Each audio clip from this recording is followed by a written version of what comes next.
Hey, deserving listeners, 90 Day Fiancé, let's watch. My name is Dr. Kirk Honda. I'm a therapist and a professor. All of my content might contain triggering material, so watch with care, truly. Let's watch.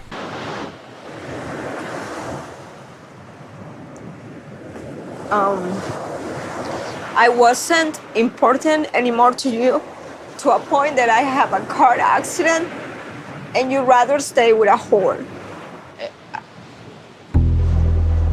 Wait, what happened? There was a car accident. So she keeps using this word whore, which if I was a therapist, I'd be like, oh, could we use a different word there? Could we just say that woman or something? Like, we don't need to call people names. So let's, sounds like there's a car accident that happened. Last year, when we were broken up, I had a car accident. Some drunk guy was driving and hit my car and everything got destroyed. Luckily, I was okay, but I was definitely traumatized. It was really, really terrifying. You knew how bad it was, and you let me go through that alone. What?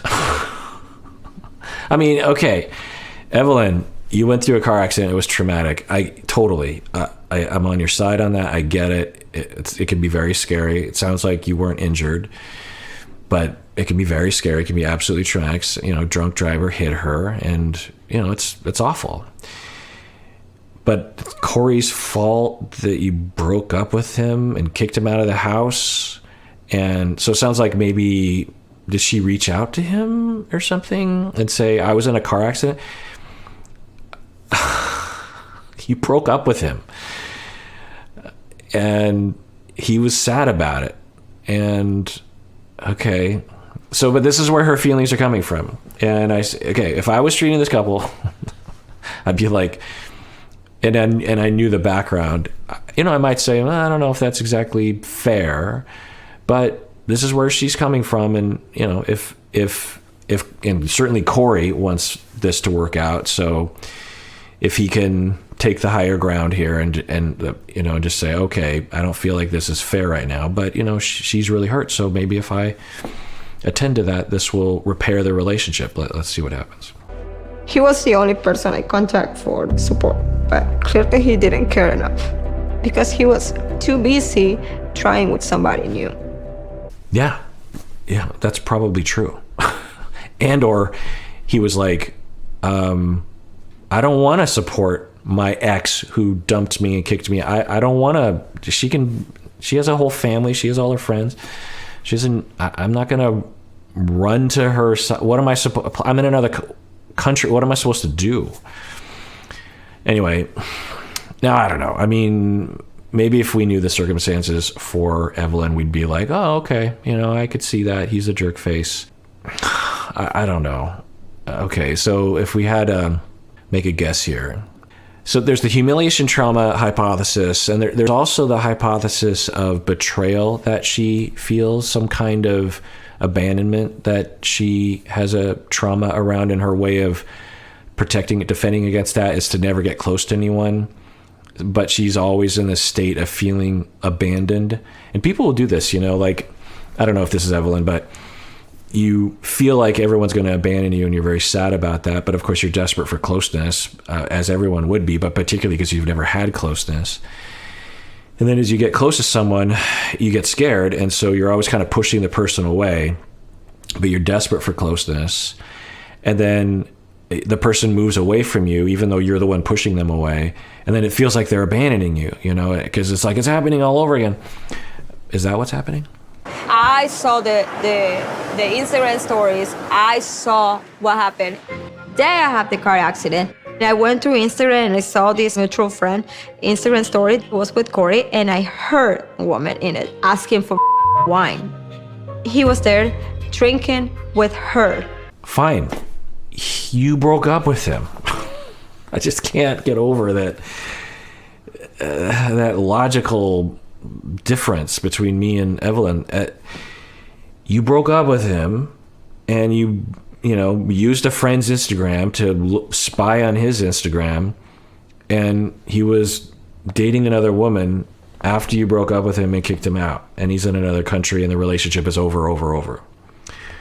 and you got in a car accident and you reach out to him and he didn't respond well, and he's a complete jerk face who has totally betrayed you. If I was to rank betrayals or indications that someone doesn't love you, not responding to them after a car accident after you break up with them, dating other people after you break up with them, breaking up with you. Let's put, if someone broke up with me, I would be like, wow, that's a big statement. If I broke up with someone and then I got in a car accident and I texted them and they didn't get back to me, I'm going to put that far lower on the betrayal scale. I say, hey, who is the girl that was there with you? And he said, oh, what girl? There was no girl. Already there were lies. I asked you, and you lied to me. And to me to find out that the same girl that you met the day that I had the car accident, you did nothing. Yeah, I mean, if he lied, he lied. That's wrong. But in the scale of everything, so this is starting to look more and more like abandonment schema trauma. And I've treated a lot of people with abandonment schema trauma, where they are abandoned either emotionally or, physically, practically, as children in some pretty dramatic ways. And they develop this deep schema that betrayal and abandonment is just around every corner. And of course, they're desperate for closeness, as everyone is, as I said, but they're more desperate because they've never had it. They're so desperate, but they're terrified of getting close to people because of the abandonment they experienced in the past. And, abandonment is hard. Betrayal, someone dumping you is rough. But imagine if it's like the 15th time it's happened in your life since you were born. Essentially, just everyone who loves you eventually leaves you. And the wounds never really heal. Like that's kind of hurt. That jab in an already very open wound in your psyche is and you're going to really be scared of that, and you're going to be hyper vigilant about that. You might even actively push people away to feel like you're in control.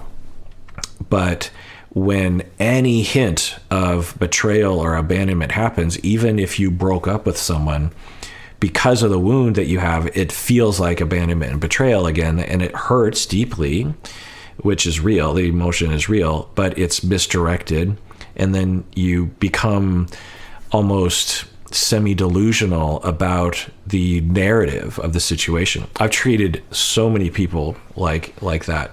I don't know if Evelin fits that. I don't know if she would agree with those traumas, but there's definitely some yellow flags of that. For real, I cannot be in a good mood when I remember the I just can't. Even if we were broken up at that moment on a break or whatever, we're still married. We still are. I agree. Now, people with abandonment traumas and schemas can absolutely attain happy relationships with therapy. I've helped a lot of couples with someone, maybe both people have abandonment schemas, and individual therapy. I've helped. There's no and if this was my client, I'd start kind of observing, assessing, and if I had that hypothesis, I'd be like, we might be looking at a good 2 to 5 years of therapy to kind of heal that and to facilitate how they can react in ways that are fair to each other. So, I've treated couples with much worse problems and at much, greater traumas than they seem to exhibit. So maybe with therapy, if they go to more than one session, then it can help. And I know you think I was with that girl. You met her that time, I know. I want Corey to come clean, right? I know you say you love her, but how can you expect her to trust you if you keep not telling her the truth? So if I were Corey, I'd be like, wait, what? I'm the bad guy. How did that happen? She dumps me and I'm the bad guy. She dumps me, I date someone. And yeah, I lied, because if I were Corey, I might say something like, look, yes, I lied, but you broke up with me. And so I didn't feel like you deserved for me to tell you the truth. I probably just should have said, get out of my business. But I guess I was just so desperate for maybe getting back together with you that I was scared of telling you the truth because I know how you would have reacted. It's not okay that I lied, but at the same time, you broke up with me and it was over. And I thought I was just lying to someone I was never going to talk to ever again. I didn't know we'd be back in a relationship again. If I knew that, I wouldn't have lied to you at the time. I would never have even been with that other woman. Like, just something along those lines. But like, now there is a strategy in couples therapy where, you know, Corey is in it to win it. So you can kind of rely on his dedication to the therapeutic process. But with Evelin, you're not so sure. And so sometimes you might kind of lay into the Coreys in the office a little bit in the beginning so that the Evelins feel like, oh, therapy feels good. You know, maybe we can do a second session. And so you're sort of banking on the fact that Corey will definitely come to a second session. But either way, there's a little bit of a, I don't know, if I was Corey, I'd feel like, why am I being ganged up on? So you need to look at her and tell her the absolute truth.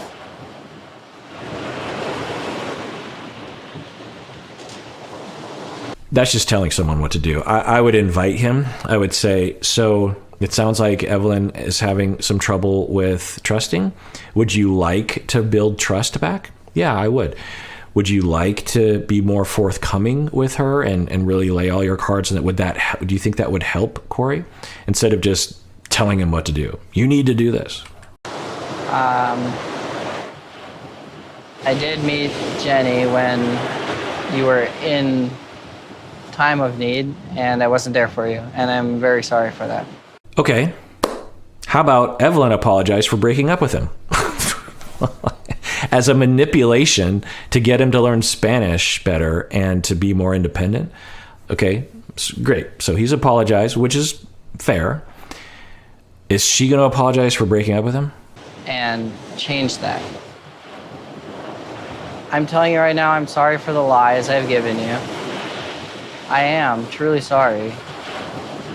Obviously, honesty and trust is very important, and I know that. So there's a bit of, as earlier I was saying that sometimes therapists will strategize and kind of a little bit gang up on the Coreys because they know they're going to come back.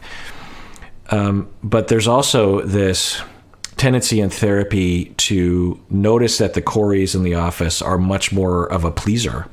And so you can gang up on them and lean on them more because you just know that they don't really think about their own boundaries. They don't really think about their own needs.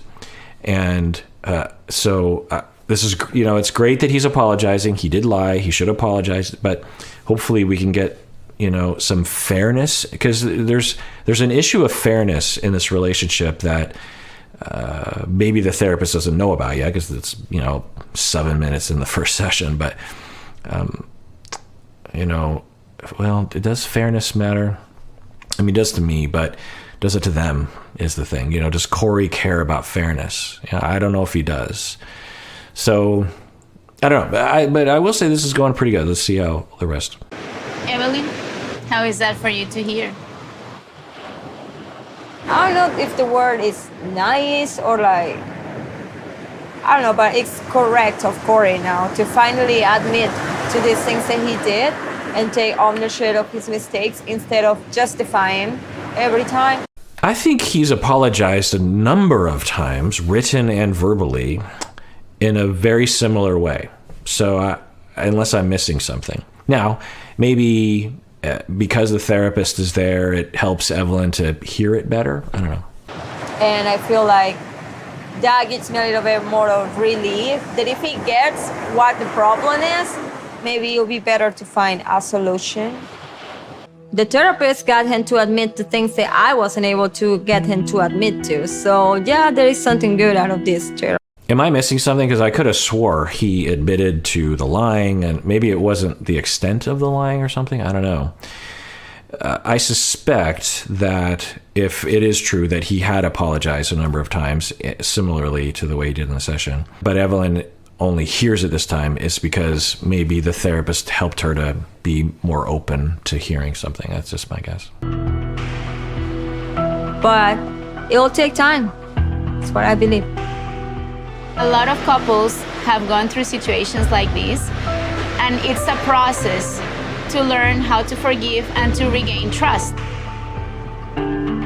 Well, they seem to be moving in a direction of reconciliation, which on one hand makes me happy for them. On the other hand, makes me worried for them, because does Evelin want to be in a relationship with Corey? I think it's a pretty, I think that's an important question.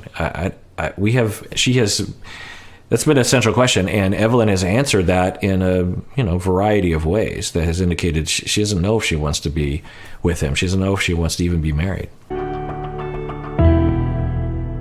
All right, well, that does it for that episode. If you want to join the conversation in the comments below, or on Reddit, or on Facebook, or on Instagram, or on, what am I missing?